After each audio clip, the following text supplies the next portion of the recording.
সন্ধ্যা যখন আসে আমি সকালের জন্য চিন্তা করতে পারি না যে সকালটা আমার জন্য উদয় হবে। সকালটা যখন আসে আমি আমার নিজের জন্যই চিন্তা করতে পারি না যে সন্ধ্যাবেলা আমি বেঁচে থাকবো।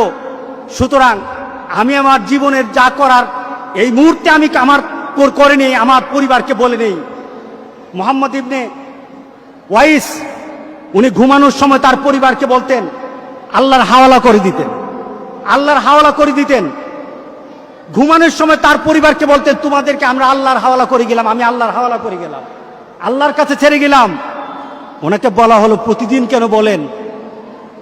উনি অত্যন্ত আবেগ ভরে বলতেন আমি জানি না এই ঘুমের পরে আমার জন্য আবার এইভাবে দোয়া করার সুযোগ আছে কিনা।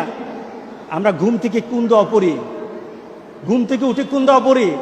আলহামদুলিল্লাহিল্লাযী আহইয়ানা বাদামা আমাতানা ওয়া ইলাইহিন নুশুর।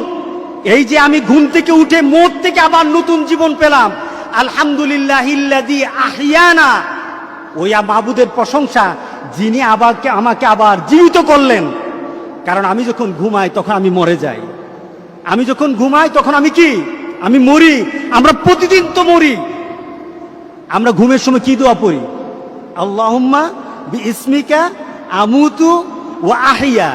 আপনি কি ঘুমাইতেছেন না মরতেছেন বলেন? হ্যাঁ, এবার দেখি আপনাদেরকে পরীক্ষা নেই দুনিয়ার।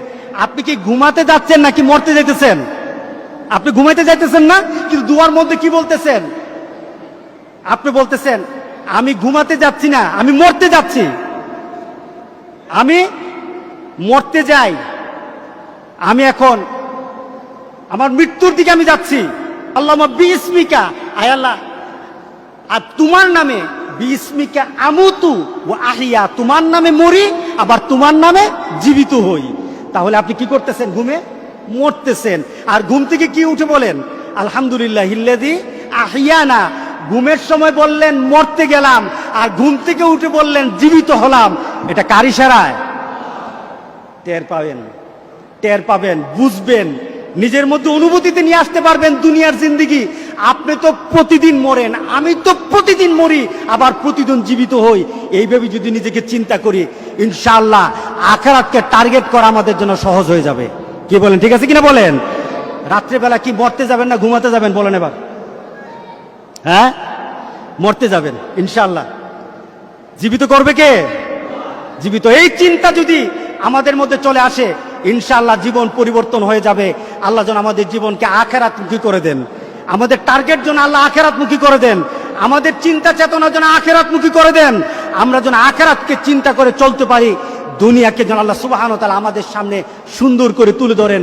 আমাদের অন্তরে যেন আল্লাহ সুবহানাহু ওয়া তাআলা ধনীত্ব, মর্যাদা এবং আমাদের অন্তরের মধ্যে যেন আল্লাহ সুবহানাহু ওয়া তাআলা ফকিরি উঠে আমাদের মধ্যে যে আল্লাহ সুবহানাহু ওয়া তাআলা গনি বানিয়ে দেন। সবাই আল্লাহুম্মা আমিন। আসসালামু আলাইকুম ওয়া রাহমাতুল্লাহি ওয়া বারাকাতুহু।